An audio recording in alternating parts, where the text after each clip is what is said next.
안녕하세요. 책 읽는 문학관 여운입니다. 오늘 소개해드릴 책은 폴 윤 작가의 벌집과 꿀입니다. 폴 윤은 한국계 미국인 작가인데요. 러시아, 스페인, 일본, 런던, 뉴욕 등지에 흩어진 한국계 인물들의 삶을 통해 디아스포라의 정체성과 외로움, 그리고 연결에 대한 깊은 갈망을 고요하고 서정적인 문체로 그려내고 있습니다. 오늘은 그 중에서도 작품집의 표제작 벌집과 꿀을 낭독해 드리려고 합니다. 젊은 군인이 삼촌에게 보내는 편지 형식의 소설인데요. 이야기는 러시아의 외딴 고려인 정착지에서 시작됩니다.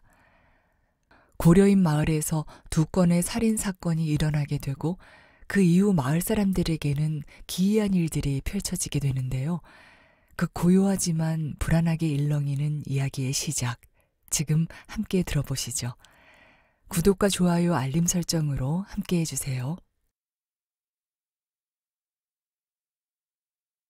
벌집과 꿀, 폴 윤 소설, 서재인 옮김, 출판 엘리. 벌집과 꿀, 연해주 우수리스크 지역 남부, 1881년 4월 보고서. 존경하는 삼촌께, 최근에 삼촌이 맡고 계신 전초기지인 이곳에서 발생한 비극적이고도 수수께끼 같은 일들에 대해 이제 다음과 같이 말씀드릴 수 있을 것 같습니다. 34일 전 한밤중에 저는 고려인 정착지에서 들려오는 요란한 소리에 잠에서 깼습니다. 마치 북소리나 나무 쓰러지는 소리 같더군요. 제가 그때 아버지 꿈을 꾸고 있었던 까닭에 그 비슷한 소리로 들렸는지도 모릅니다. 삼촌이 기억하시기로 아버지는 저녁 식사 후에 식구들이 음악을 연주할 때 막대기 2개를 부딪혀 박자를 맞추는 걸 좋아하셨다죠. 하지만 그날 꿈속에 나타난 아버지는 젊지 않았고 지금 우리와 함께 계시다면 하고 계실 모습 그대로였습니다. 가지런히 정돈된 희끗희끗한 수염에 오스만 제국의 총탄으로 턱은 이르셨지만 그럼에도 매우 생기 있는 모습이셨어요. 제가 그 턱을 찾아내서 가지고 다니는 꿈을 꾸기도 한다는 걸 아셨나요? 삼촌도 아버지에 대해 그런 꿈을 꾸시나요? 어쨌든 저는 외투를 걸치고 소총을 움켜쥔 다음 언덕을 서둘러 달려내려갔습니다. 그들의 판자 중 하나가 무너진 건지, 혹시 곰이라도 나타난 건지, 아니면 둘 다인지 걱정이 됐습니다. 판자들은 아주 독창적인 형태입니다. 제가 알게 된 바에 따르면 그들의 전통적인 가옥 양식으로 제 피부를 물어뜯어 흔적을 남겨놓기도 한 수많은 흡혈 파리를 막기 위해 창문에는 덮개가 덮여 있고 겨울 동안 마루와 앉는 자리를 따뜻하게 해주는 난방장치도 있습니다. 하지만 물론 성난 곰이라면 문이나 창문을 뜯어내고 안으로 들어갈 수도 있겠지요. 제 눈에 띄는 곰은 없었습니다. 저는 계속 나아가며 지붕들을 전부 헤아렸습니다. 높게 뜬 달이 사방을 밝게 비추고 있었습니다. 풀밭이 반짝였습니다. 판자는 모두 제자리에 있었습니다. 좀 더 가까이 다가간 저는 강에서 가장 가까운 집의 문이 열려 있다는 걸 알아차렸습니다. 30명쯤 되는 사람들이 그 집 앞쪽에 모여 있었지만 더 가까이 다가가는 사람은 아무도 없었습니다. 저는 어렵지 않게 그들을 뚫고 나아갔고 그 집 주인 남자가 집 밖으로 반쯤 몸을 내민 채 누워있는 걸 발견했습니다. 삼촌이 제게 잡는 법을 가르쳐 주시곤 했던 물고기들이 마지막 순간에 그랬듯 조금 떨고 있었고 목을 부여잡고 있었습니다. 누군가가 도와주려 애쓰며 그의 목을 같이 붙잡고 있더군요. 그 순간 저는 무슨 일이 일어난 건지 깨달았습니다. 남자의 몸은 짙은색 액체로 뒤덮여 있었습니다. 제 뒤에서 더 많은 발소리와 문 열리는 소리가, 그러니까 제가 들었던 소리는 문이 쾅 하고 열리는 소리였던 모양입니다. 문 열리는 소리가 들려왔습니다. 남자는 더 이상 떨지 않았고 완전히 움직임을 멈추었습니다. 여기저기서 숨을 헉 들이쉬는 소리가 들려오더군요. 이른 봄의 밤 공기가 차가워서 달빛 속에 우리의 입김이 보일 정도였습니다. 그때 남자의 아내가 집에서 나오더니 남편의 시신을 넘어 풀밭으로 걸어 나왔습니다. 여자는 들고 있던 피 묻은 칼을 들어 올리고는 모두를 향해 고려인 말로 말했습니다. 제 근처에 있던 동네 사람이 최선을 다해 통역해준 바에 따르면 자신이 자는 동안 남편이 자신을 범하려 했고 거절하자 자신을 때리고 또 때렸다는 말이었습니다. 여자는 매일 밤 하루도 빠짐없이 계속되는 그 모든 일에 너무도 지치고 지쳤다고, 이제 모든 게 끝났다고 말한 다음 칼을 내던지고는 모두를 노려보았습니다. 그러더니 저를 노려보더군요. 여자의 머리칼은 헝클어져 있었습니다. 하지만 겁에 질린 얼굴은 아니었습니다. 넌 결혼했잖아. 군중 속에서 누군가가 여자를 향해 외쳤습니다. 범하고 말고 할 게 뭐가 있어, 이년아. 침묵이 흘렀습니다. 그러더니 두 팔을 온통 피로 물들인 채 여자의 남편을 구하려고 애쓰고 있던 남자가, 알고 보니 그는 죽은 남자의 동생이었습니다. 자신의 형수에게 걸어갔습니다. 칼을 집어든 그는 칼자루로 여자의 머리를 후려쳤습니다. 딱 한 번이었지만 아주 센 일격이라 여자는 묵은 나뭇가지처럼 쓰러졌습니다. 저는 그를 향해 달려갔지만, 혹은 달려가려 했지만 저지당했습니다.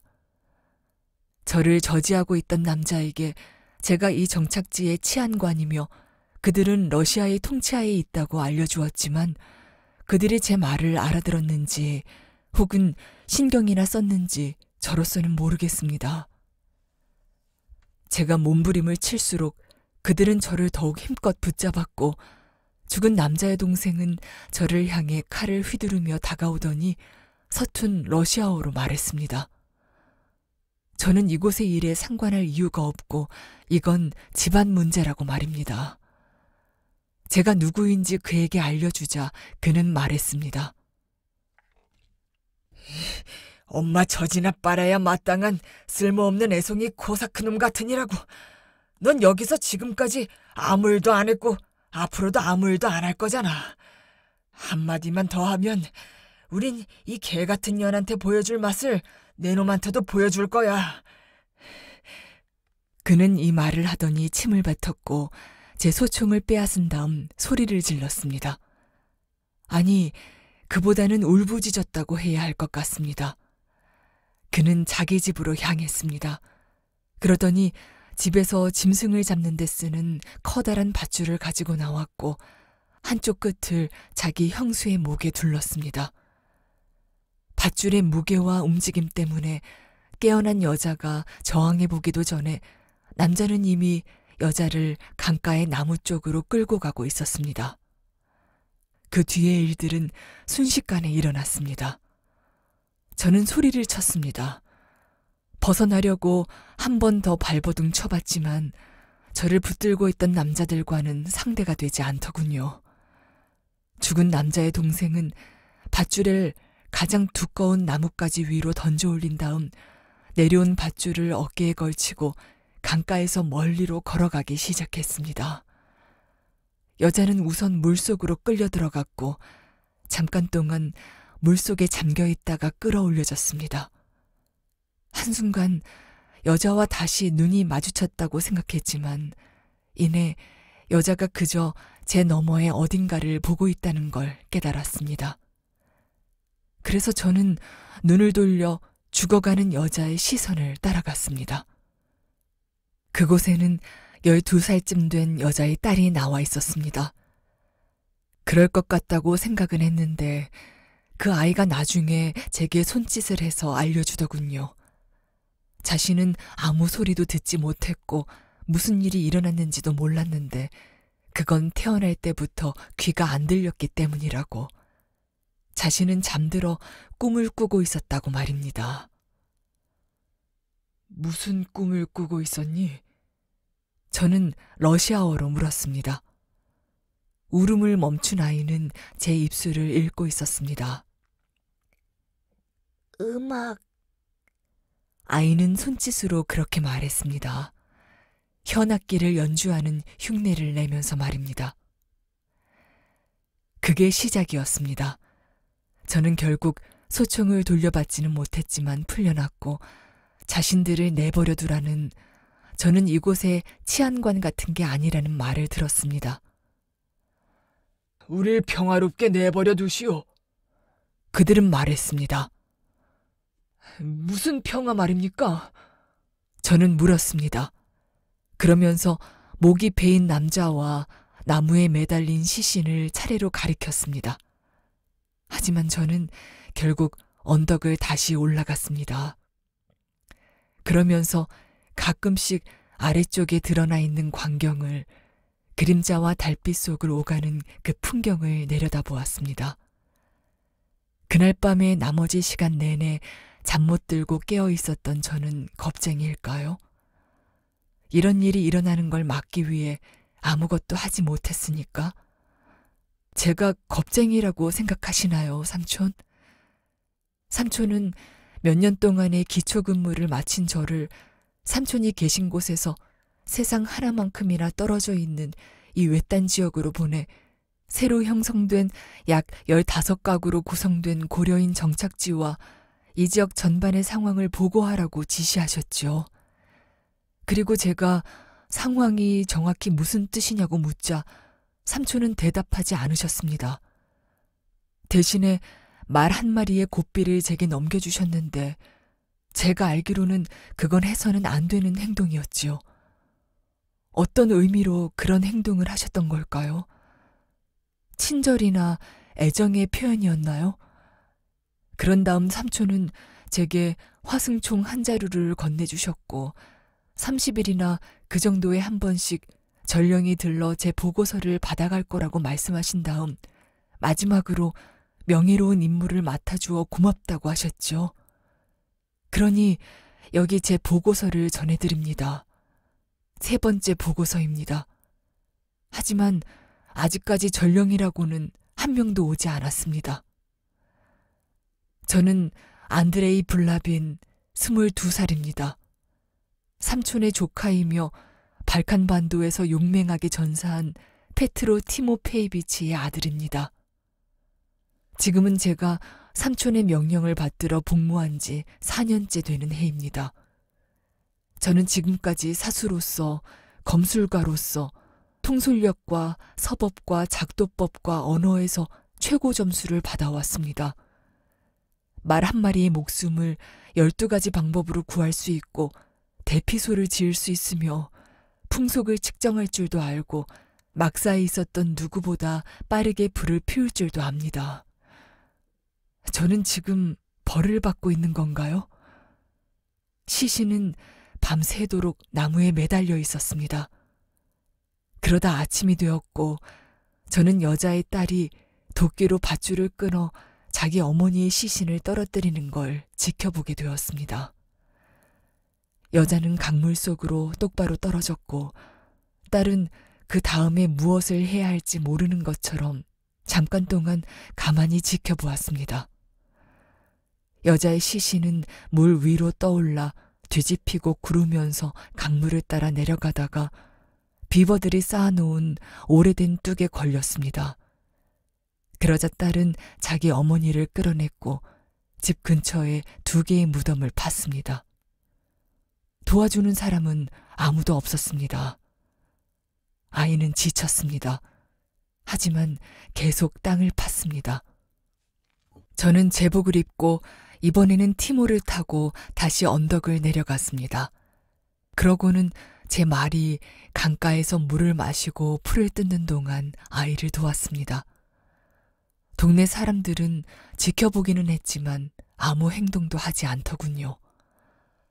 우리는 두 구의 시신을 담요에 쌌지만 여자의 딸이 생각을 바꾸었습니다. 아마도 그렇게 하면 자기가 덮을 담요가 없어서였던 것 같습니다. 그 아이는 대신에 부모님의 얼굴을 옷가지로 덮었고 우리는 시신을 매장했고 저는 위로의 말을 전했습니다. 하지만 저는 아이가 듣지 못한다는 걸 잊고 있었습니다. 그래서 그 애를 마주보고 다시 그 말을 했습니다. 처음에는 러시아어로, 그 다음에는 고려인 말로요. 그 언어를 최대한 열심히 공부하고 있었거든요. 잠시 후 아이는 흙 위에 제 화승총으로 보이는 것을 그렸습니다. 저는 고개를 저었습니다. 그러고는 말했습니다. 그건 여기 사는 다른 사람이 가지고 있어. 그쪽 사람들이 너무 많아. 아이는 그 말을 곰곰이 생각해 보는 듯 했습니다. 저는 고개를 끄덕이고는 제가 정말로 곤경에 빠졌다고 말했지만 아이는 제가 말하고 있다는 걸 알아차리지 못한 것 같았습니다. 티모가 다가가 머리로 아이를 살짝 밀었습니다. 그러자 아이는 미소 지었습니다. 아이는 나이에 비해 마르고 키가 작았고 저는 그 순간 그 애의 마음을 사로잡고 있는 게 무엇일지, 무엇이 그 애를 통과해 지나갔을지, 슬픔일지 분노일지 둘 다일지 둘 중 어느 쪽도 아닐지 전혀 짐작할 수가 없었습니다. 제가 알기로 아이는 자기 삼촌과 별로 관련되고 싶어 하지 않았고 그 애의 삼촌은 아이와 전혀 관련되고 싶어 하지 않았습니다. 아이는 고아였고 이제 자신의 부모님이 지었던, 하지만 자신이 태어났던 그 장소에서는 한 세상만큼이나 한 사람의 평생만큼이나 멀어져 버린 그 판자에서 혼자 살고 있었습니다. 이제 그 집은 그 아이의 집이었지요. 부임한 지 석 달째였던 저는 이미 그 아이의 이름을 잊고 있었고 전날 밤이 되기 전에는 아마 2번쯤 봤던 것 같습니다. 이젠 너무 민망해서 아이의 이름을 다시 물을 수가 없었습니다. 저는 지난 몇 달 동안 가능하면 많은 정착민들에게 말을 걸며 지냈습니다. 그들이 저에게 말을 거는 만큼 저도 그들에게 말을 걸었습니다. 하지만 제가 그린 그들의 그림은 완전하지 못했습니다. 제가 파악하기로 그들 대부분은 국경 바로 너머에 있는 가뭄으로 고통을 겪고 있던 지역 출신이었습니다. 방금 부모님을 잃은 그 아이를 제외하면 어린아이는 없었습니다. 공동체 내에 다른 어딘가에 아이들이 있었던 적이 있는지, 그리고 가족을 꾸릴 계획이 있는 사람들이 있는지는 확실치 않았지만 말입니다. 그들 중 대다수는 제 생각보다 나이가 많았고 인생 후반기에 접어들어 있었습니다. 그중 2명은 만주에 있는 유형지에서 도망쳐 나와 지명 수배 중인 도둑들이라고 나이가 아주 많은 한 남자가 건조하게 이야기해 주더군요. 그러면서 그는 자신이 피우고 있던 담배를 제게 건네주었습니다. 아무도 신경 쓰지 않았습니다. 처음에 제가 왜 이곳에 왔는지, 그들을 위해 어떤 역할을 하게 될지, 그들의 일상에 방해가 되지 않는 한 아무도 신경 쓰지 않았던 것처럼 말입니다. 그들은 평화롭게 함께 거주하며 함께 일했고 보리와 메밀과 옥수수를 재배했습니다. 엄밀히 말하면 이곳은 그들의 땅이 아니었지만요. 그들은 현재 블라디보스토크에 거주하는 러시아인 지주가 경작을 포기한 이곳 땅을 부쳐먹는 소장농들이었습니다. 그리고 그들만 있는 게 아니었습니다. 그런 사람들이 모여 사는 지역들이 곳곳에 있었습니다. 그런 소규모 고려인 정착지들이 계곡 여기저기에 흩어져 있었던 겁니다. 이런 것들이 삼촌께서 알고 싶어 하시는 상황일까요? 그들이 전적으로 자급자족하는 삶을 살며 제 얼굴에 흉터를 남겨놓은 이 끔찍한 파리들의 면역이 돼 있는 듯 보이고, 코사크의 땅이나 토착민들의 땅에서도 우리의 집들보다 훌륭한 집을 지어왔다는 점이, 그들이 이 땅을 경작함으로써 러시아인들이 성공할 수 없었던 영역에서 성공했고, 깊이 판 땅에 채소들을 묻어 발효시킨다는 사실이, 그들은 비밀스럽고 말수가 적은 사람들이지만 대다수는 이미 러시아어를 할 줄 알고 북부 어딘가에 있는 규모가 더 큰 정착지에서는 학교가 지어지고 있는 것으로 보인다는 점이, 심지어 여러 정착지를 옮겨 다니며 말이 끄는 수레에 담긴 물건들을 파는 선교사도 있습니다. 그는 떠나기 전이면 짧게 설교를 합니다. 저는 그와 함께 시간을 보냈고, 그에게서 여러 물건과 꿀 한 병, 그리고 겨울에 난로 위에 걸면 따뜻하게 잠을 잘 수 있는 해먹도 하나 샀습니다. 그렇게 지내고 있는데 그 다음 소란들이 시작되었습니다. 추위가 다시 시작되더니 며칠 동안 계속되어서 저는 해먹을 다시 난로 위에 걸어놓고 잠에 빠져 있었습니다. 그때 누군가가 비명을 지르는 소리가 들렸습니다. 혼란과 피로 속에서 저는 정착지에 일어난 일과 제가 망쳐버린 것들을 깜빡 잊고 있었습니다. 부츠를 신고 서둘러 외투를 걸쳤고 화승총이 있던 곳으로 손을 뻗었지만 총은 거기 없었습니다. 그 이유를 기억해낸 저는 급히 언덕을 달려내려갔습니다. 여자의 딸과 함께 지내라고 그 집에 두고 온 군마 티모가 저를 알아보자마자 들뜨는 게 보였지만 저는 녀석에게 집 앞에 그대로 있으라고 명했습니다. 비명은 다른 어딘가에서 들려오고 있었습니다. 정착지에 다른 구성원들이 나와 있었습니다. 우리는 죽은 남자의 동생, 그러니까 자기 형수를 목매달아 죽인 남자의 집으로 함께 들어갔습니다. 그러고는 담요를 껴안고 벽 너머 어딘가 먼 곳을 노려보고 있는 그를 발견했습니다. 그의 피부는 재처럼 창백했습니다. 그 여자 안 죽었어. 그는 그렇게 소리치며 아이처럼 담요를 물어뜯었습니다. 이 문제를 조사하려고 해보았지만 사실 전혀 문제가 아니라는 생각이 들었습니다. 그 술 취한 살인자는 악몽을 꾸고 있었으니까요. 저는 생각했습니다. 계속 악몽을 꾼다면 그자는 결국 세상을 하직하게 될 거라고요. 그자가 없어지면 속이 시원할 것 같았습니다. 삼촌이라고 할 수 없는 인간이기도 했으니까요. 그 남자와 아이가 소통하는 것을 저는 그때까지 한 번도 보지 못했다고 해야 할 것 같습니다. 그가 그 애를 그 조그만 년이라거나 그 귀머거리 년이라고 부르는 걸 여러 번 듣기도 했고요. 저는 마음속으로 확신하고 있습니다. 제 군도로 한 번만 찌르면 그자는 신속하게 효과적으로 제거되리라는 것을요. 하지만 삼촌의 허락 없이 그렇게 할 생각을 하니 마음이 불편합니다. 제게 그 일을 허락해 주시겠어요? 삼촌이 이 편지를 읽으시긴 할까요? 무법지대에 들어온 저는 결국 무법자로 변해버리고 만 걸까요? 삼촌은 제가 무엇을 하기를 바라시는 걸까요? 정착지 사람들은 처음에는 제가 아무것도 하지 않기를 바라더군요.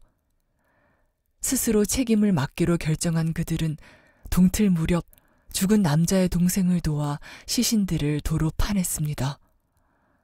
두 사람의 시신 모두 거기 있었습니다. 이미 부패가 진행 중이었지요. 딸이 얼굴을 덮어두었던 옷가지들은 시신을 파헤치는 바람에 엉망이 되어 있었습니다.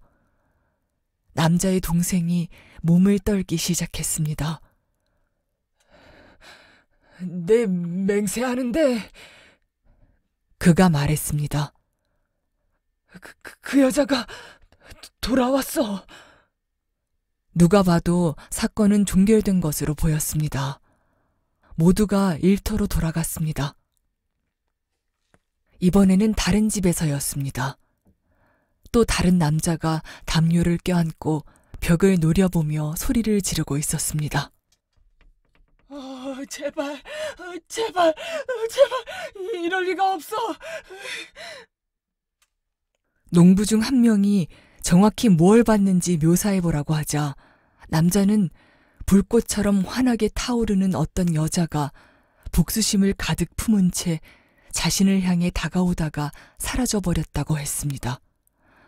이번에도 누군가가 호의를 베풀어 저에게 이 말을 통역해 주었습니다.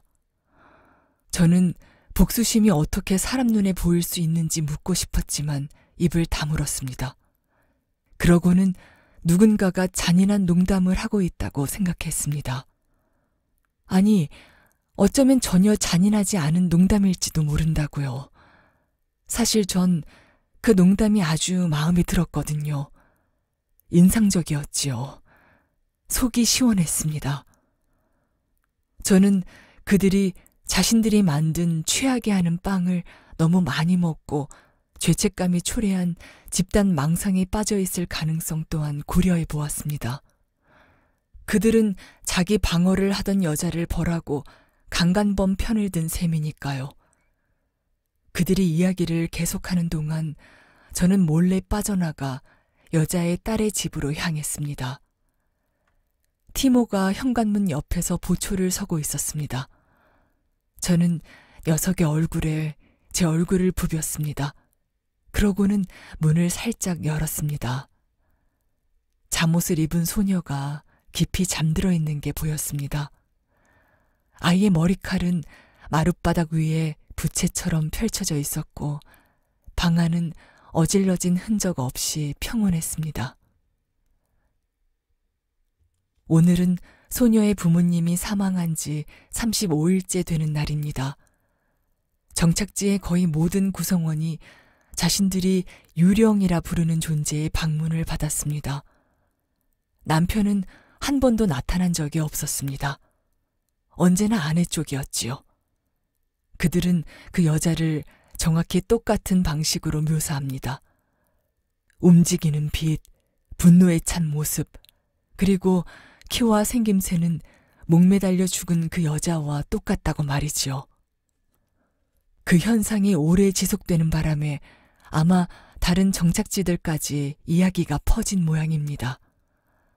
선교사가 더는 찾아오지 않게 되었습니다. 멀리 있는 산마루를 봐도 더 이상 말을 탄 사람들의 희미한 실루엣이 보이는 일은 없습니다.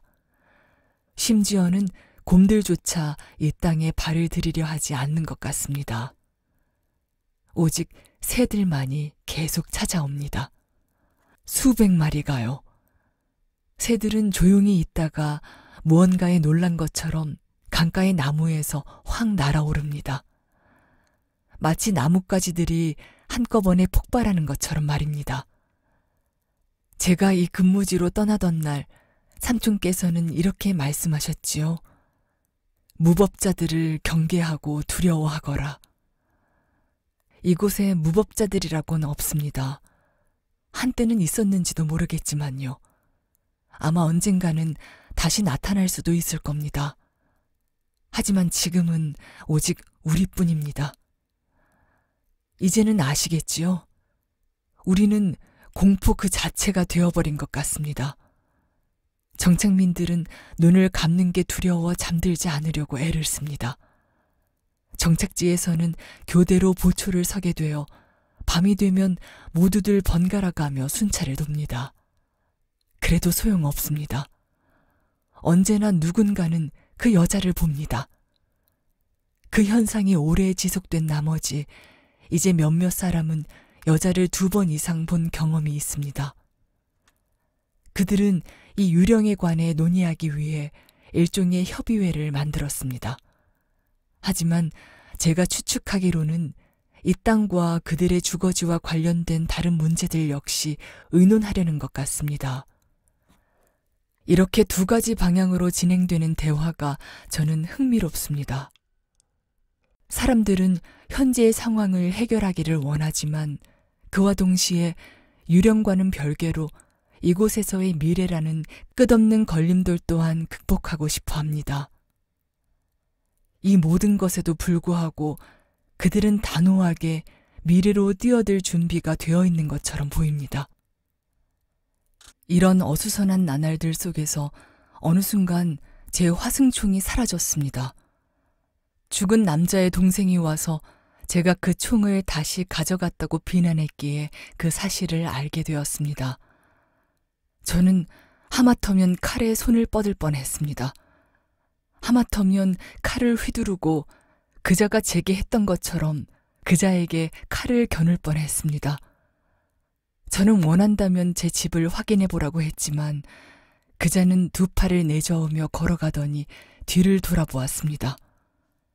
저는 그에게서 늘 보아온 익숙한 분노의 폭발을 예상했지만 놀랍게도 그의 얼굴은 온화하고 진지하면서도 상처받은 사람의 얼굴로 변해 있더군요.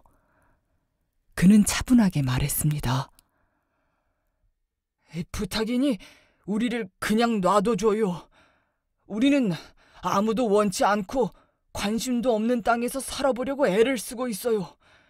당신이 와서 이 땅을 다시 차지하려 들기 전까지는 모든 게 괜찮았다고요. 저는 그 말을 믿기가 힘들었습니다. 모든 게 괜찮았다는 말입니다. 누군가가 제 화승총에 화승에 불을 붙여 빛을 만들어내고 있을 수도 있다고 추론해 보았습니다.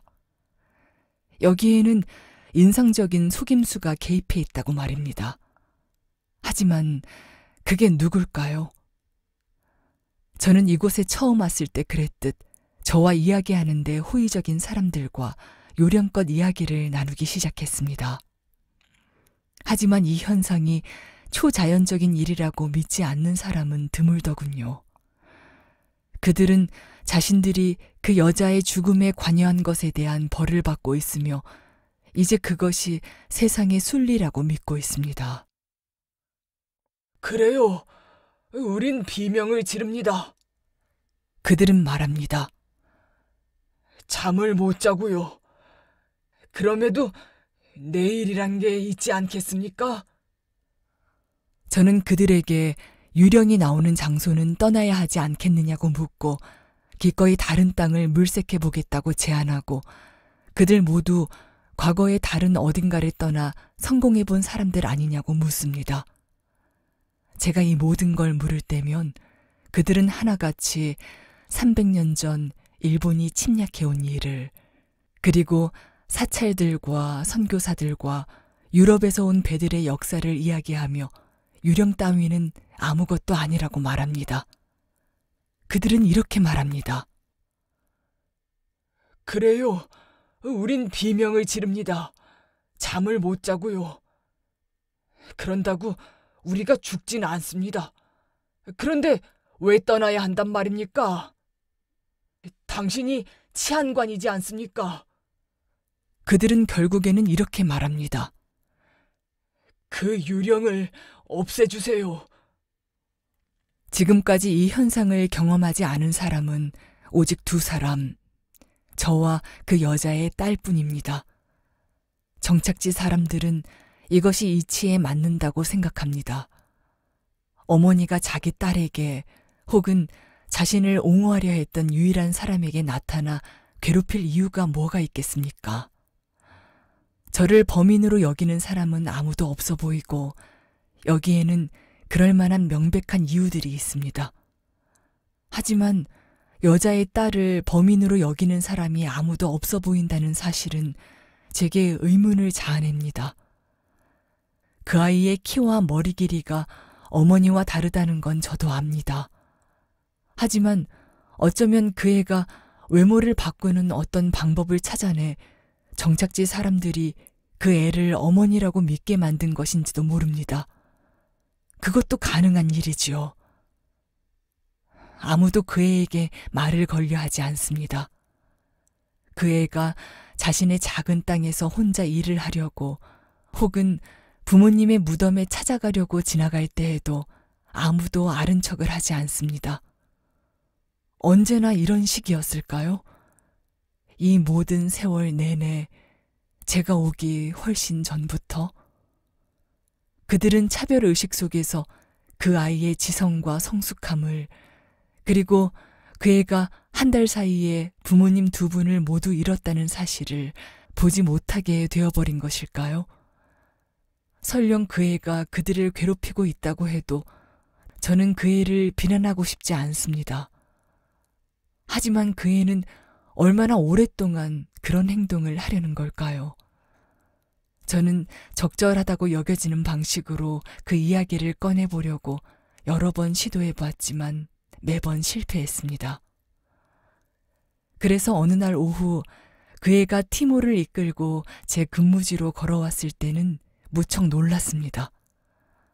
아이는 가방으로 쓰고 있던 담요를 풀더니 준비해온 음식을 작은 그릇들에 담아 우리 주위 바닥에 흩어놓았습니다. 곧 게임이라도 시작하려는 것처럼요. 그러더니 음식을 먹기 시작하더군요. 아이가 제게 함께 먹자고 손짓을 해서 저도 함께 먹었습니다. 우리는 음식을 전부 먹어치웠습니다. 마지막 한 숟가락까지요. 그런 다음 그 애는 드러누워 눈을 감았습니다.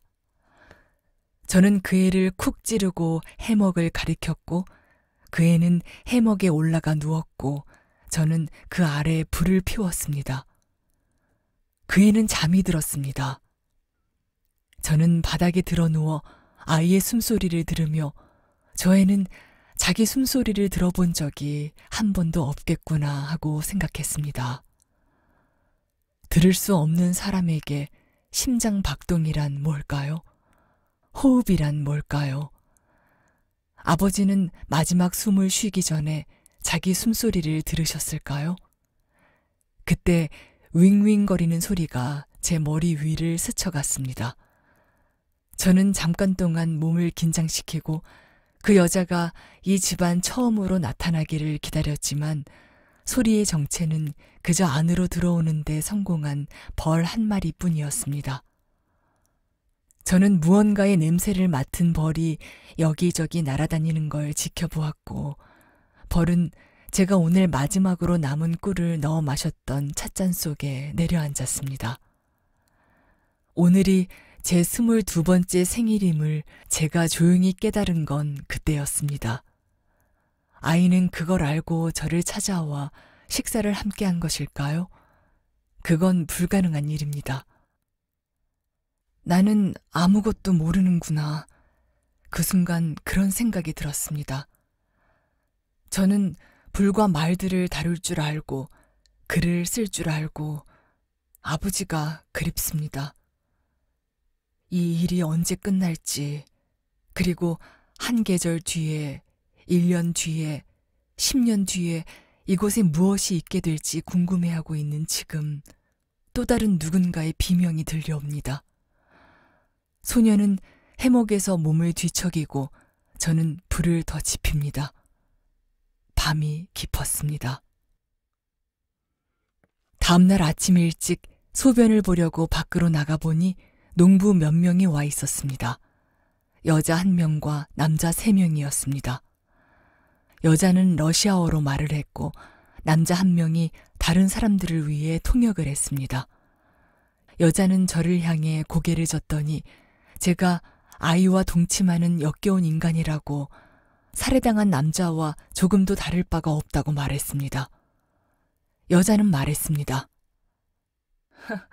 부끄럽지도 않아? 그러더니 자기들이 보기에는 제가 이 모든 일의 원인인 게 분명하다고 했습니다. 제가 악마이고 대혼란을 일으키고 있으며 1시간 내로 떠나지 않으면 제 근무지에 불을 질러버리겠다고 했습니다. 제가 떠나지 않으면 자신들이 한데 모여 쳐들어올 거라고요. 여자는 이 모든 이야기를 아주 빨리 했고 그들은 언덕 아래로 돌아갔습니다. 저는 충격을 받은 채 움직이지 못하고 있다가 바지가 축축해진 것을 느끼고 제가 오줌을 쌌다는 걸 깨달았습니다. 여자의 딸이 하품을 하며 걸어 나오더니 호기심 가득한 눈으로 3명의 정착민을 내려다보았습니다. 그들은 나무 옆에 모여있는 한 무리의 나이 많은 남자들, 협의의 사람들 쪽으로 단호히 걸어가고 있었습니다. 아무것도 아니야. 저는 그렇게 말하고 미소 지었습니다. 이리 와. 너한테 보여줄 게 있어. 선교사한테서 배운 거란다. 우리 한동안 선교사를 못 봤지? 여자의 딸은 제 바지를 슬쩍 보더니 한 번 더 하품을 하고는 고개를 끄덕였습니다. 저는 꿀이 아주 조금 남아있는 제 찻잔을 가져온 다음 숲의 가장자리로 걸어가 그것을 들어 올렸습니다. 아이가 제 뒤를 따라오는 소리, 그 애의 치맛자락이 풀잎들에 천천히 스치며 바스락거리는 소리가 들렸지만 저는 돌아보지 않았습니다. 몇 분 뒤 벌 한 마리가 나타났습니다. 벌은 공중을 맴돌며 원을 그렸고 찻잔 속으로 들어갔습니다. 그러더니 날아올라 멀리 숲속으로 들어갔습니다. 저는 그 벌을 따라갔고 아이도 저를 따라왔습니다. 더 이상 벌이 보이지도 소리가 들리지도 않게 되자 저는 가만히 서서 찻잔을 들어 올리고는 벌이 돌아오길 기다렸습니다. 그러자 벌이 다시 돌아왔습니다. 우리는 더 멀리 숲속으로 나아갔고 그러는 동안 저는 여자의 딸에게 이건 제가 선교사에게서 배운 요령이라고 말해 주었습니다. 우리는 길을 만들어내고 있는 거라고요. 벌집으로 제가 말했습니다. 그리고 꿀이 있는 곳으로. 그런 다음 저는 아이도 해볼 수 있도록 찻잔을 내밀었습니다. 아이는 주저없이 컵을 들어 올렸고 벌이 찻잔을 떠나자 결의에 찬 모습으로 차분하게 걸어가기 시작했습니다. 제가 걸음을 멈추고 지켜보고 있다는 걸 알아차리지 못한 채로 햇빛이 숲으로 들어와 나무줄기 사이 공간들이 반짝이고 있었습니다. 마치 나무들이 몸을 떨고 있는 것 같았습니다. 잠깐 아무 소리도 나지 않았습니다. 빛의 착시 현상이라는 걸 저는 알고 있었지만 찻잔을 앞에 든 소녀는 멀리 갈수록 점점 더 키가 커졌습니다. 아이는 한 번도 뒤를 돌아보지 않았습니다. 아이의 어깨가 넓어지고 머리칼이 길어지며 휘어졌습니다. 그리고 그때 제 뒤 멀리서 비명소리가 들려왔고 저는 소리내 말했습니다. 그러니까 정말 네가 아니었구나. 정해진 1시간이 벌써 지났는지 궁금합니다. 제 근무지를 불태워버리려고 그들이 모두 언덕을 올라오고 있는지도요. 아버지, 저는 지금 당신이 어디 계신지 상상해 보려고 애를 쓰고 있습니다. 제가 어디에 있어야 하는지도요. 왜 누군가는 저주받은 장소를 떠나지 않으려 하는지도요.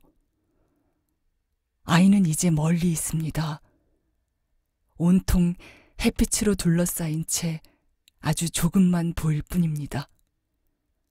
숨겨진 자신의 왕국으로부터 돌아오던 벌은 이제 더는 돌아오지 않습니다. 언제나 충실한 조카, 안드레이 블라빈 드림.